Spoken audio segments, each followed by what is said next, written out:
No clarity when you spoke with him on the phone. Is he going to become the permanent CEO of Twitter? Is he going to stay the CEO of Square? What exactly did he tell you? Well, I asked if he wants to be CEO of Twitter. He said he's not focused on that right now. He's just focused on improving execution. Then I asked if he wants to remain CEO of Square. And he said, again, I just want to do whatever will be best for both companies. So he dodged the question. He didn't say he would be staying at Square. David, what do you think about this? You know, Nick Bilton of the New York Times tweeted out during Facebook earnings, Facebook has about 5 Twitters worth of users. You know, where does Twitter fall in the broader landscape? They're saying, look, we're not going to hit a mass market for a long time. Well, I think investors ought to be happy that the company is being honest and taking a really realistic look at its own situation. Here's a company that has extraordinary visibility on a global scale, as much as probably any tech company or tech product. And yet it doesn't really have a formula to make a good business.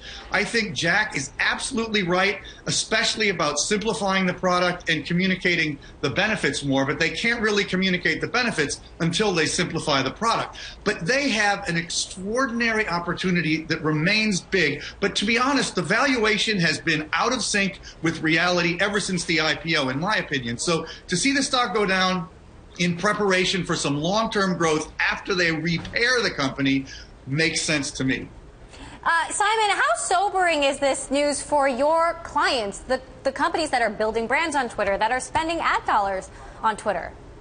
I think a lot of our clients have really positive experiences working with Twitter, you know, especially around live events, you know, things that they're doing in real time, brands that want to, you know, be seen as more current, more human.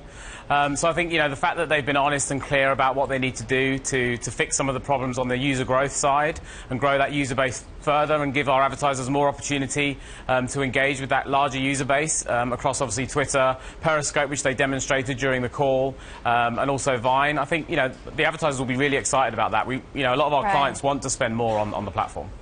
David, I'd love to get your thoughts on this. You know, I know you know Jack Dorsey. I know you know Mark Zuckerberg. We talked about the moral authority that a founder has to set the vision for a company.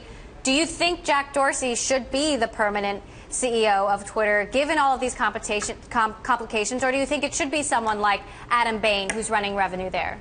You know, it's a really tough question because you can tell even in what Sarah was saying about Jack's responses, you know, he doesn't really know himself because he's torn. He has 2 companies. He loves them both. Nobody should try to be CEO of 2 major companies like that. I think Jack even would acknowledge that. My own feeling is possibly if Twitter were to really be reconceived, it would have bigger long-term opportunity than Square. And so as a result, if I were him, I'd probably rather be CEO of Twitter than Square. And I do think that he has extraordinary authority, especially in public currency, as the founder and one of the co-founders, and to some extent the real inventor of the product. Right. But it's a tough answer. You know, I can't say I really know. Twitter is the tough one, and Square is actually kind of a tough one, too, at the moment.